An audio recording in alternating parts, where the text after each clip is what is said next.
I started in high school at Ballou Senior High School in Washington, D.C.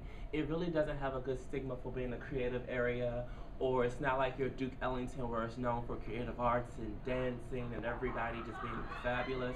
Ballou Senior High School was rather different because I had to deal with a lot of things that were going on in my community that weren't positive, such as a lot of the violence and a lot of discriminations. And when I mean discriminations for pretty much being yourself and wanting to openly be yourself, if you feel where I'm going with that. So I had to deal with a lot of that in high school.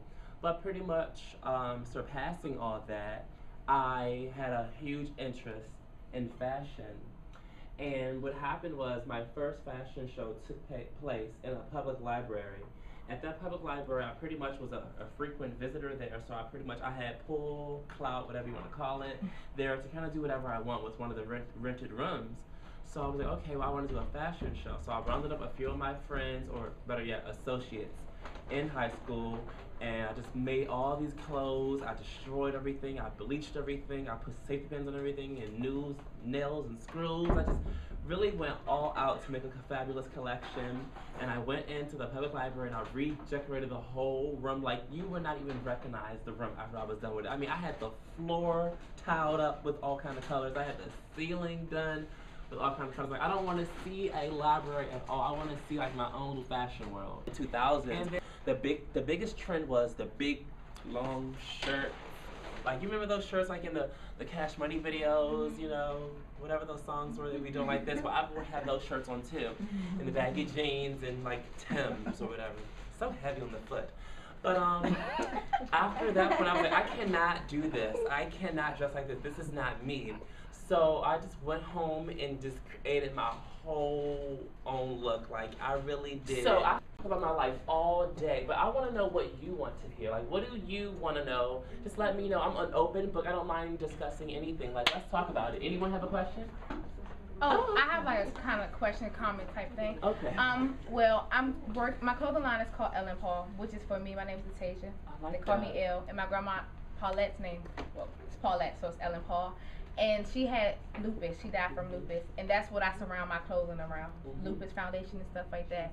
And this August, I was actually talking to Miss Francois about it. I want to put together like a really big Lupus Foundation fashion show because a lot of people don't know about it. When you mention lupus, they're like, "What's that?" But everybody knows breast cancer. Everyone knows leukemia, HIV, and stuff like that. So I want to do like a purple fashion show for like lupus. Do you have any advice on? I do actually even know of some sponsors that have to deal with the Lupus Foundation. I can get that information for you if we exchange information. Definitely. But I definitely do know a lot about how to help your project, and definitely when it comes to sponsors to help build your show so that you can get a proper venue and just the right people to help you fulfill your vision, pretty much.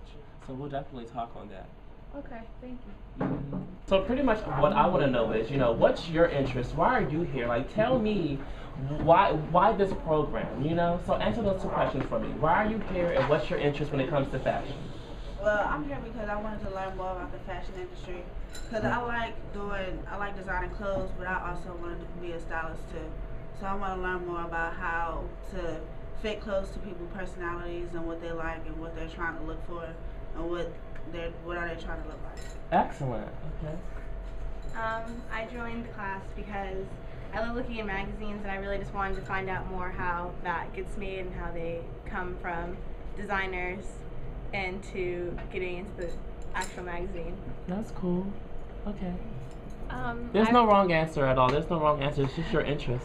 I've just always had like a strong passion for fashion. Like, I've always enjoyed like dressing up and stuff, and my grandma sews and my mother sews, so they taught me how to sew, and I've always just been interested, so I just decided to take the class to learn even more, like further my knowledge.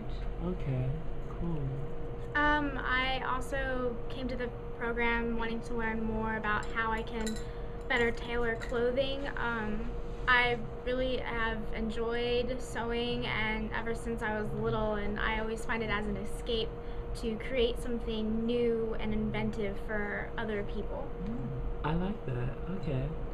Well, I like putting clothes together and stuff, and I like dressing up. So yeah. So you like being the stylist that just been hooking it up, making everybody else look good, huh? Yes. And you're that wonderful seamstress that everyone's gonna be looking for, and you own your own shops and things in Miami and LA. Okay.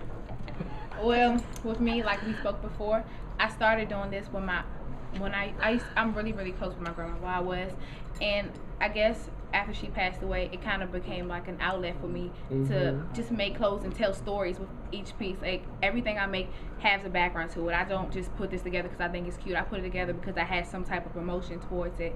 And I don't know, I just wanted, like, everything looks the same. Like our shirt looks the same, but I'm pretty sure they're two different designers. I just want people to see my stuff and know, oh, that's Ellen Paul. Okay. Tell a story with my stuff. I like that. Tell a story. That could be a slogan or your that could be your signature phrase. That's really nice. Michael, right? Yeah. They're not completely done. That's why they're on the rack. But I get a lot of my stuff from Home Depot too. So those are kitchen lint things to go in the oven. Yeah, once you left Home Depot, yes. Fabulous. So it's actually cheaper too. How did you feel when she told you about seaming this part here to give a finish and then leaving this part open? Well, if we can get the detail on that. A part of me, at first it was just like, okay, she obviously knows what's right. She's been doing this a long time, but this is me. This reflects what I wanted. I actually sat there and went like this to get this like that. As you can see, I did search this. I kind of wanted it like that, and I don't know. I'm still stuck. Like, do I really want to change it? Because it's mine. It's like reflects me. It's my piece. But obviously, she knows what Yeah, I guess too, and I do understand what she's saying from that, because to me, right there, that would look good. How you left it like really torn and worn and make it more fuzzier and stuff. But to the other average clientele, they may not get. They may say it doesn't look finished or it doesn't seem finished. So rather than leave it like this, maybe you can kind of go overboard with it and make it even more like just more, I don't want to say ruching, or just more tattered and torn. Like, wow, like it's supposed to be that tattered and torn. Like, so go overboard with it, you know? As in, when, like, I don't know, adding something, but making it just more like, wow. Hi, I'm Emore'J. How are you? This is fabulous. You can squeeze on in. So tell me about Alana's visionary board. Well, it's Alana and Lily, but Lily's not here today. Okay. So this is our board. We're very color inspired. Like, we love colors that show emotions. Just like you love emotions, we love colors that like make you feel happy, or like make you like, you know, colors that just like you look at it and it just gives you an emotion. Yeah, it's very strong colors. So we look for like strong colors that we really like. So you're definitely into royal colors, like your royal blues and your royal purples and your royal pinks. Yeah, Okay. And so this year for the show, we're deciding to do like bright shoes that are opposite colors in our collection. With that idea, with feathers all over the place, but this is the top, right? That's the top. It's the skirt. Oh, it's a skirt. Okay, Yeah, it's a skirt. Yes. I think you should. Have you drawn this out? Yes. I need to see what that looks like drawn out.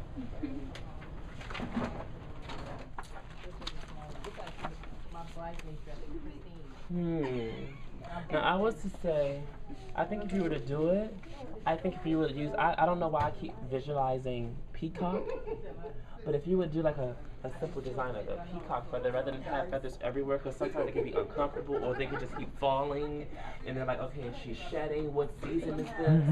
You know, maybe you should do like a peacock design or a feather design rather than all over the place, because this design is beautiful. This detailing you did is beautiful. So why hide that? You know, if it was like a simple top like with nothing on it, then like, you know, over festive, but you know, get festive with it. But I think it should be more of a design.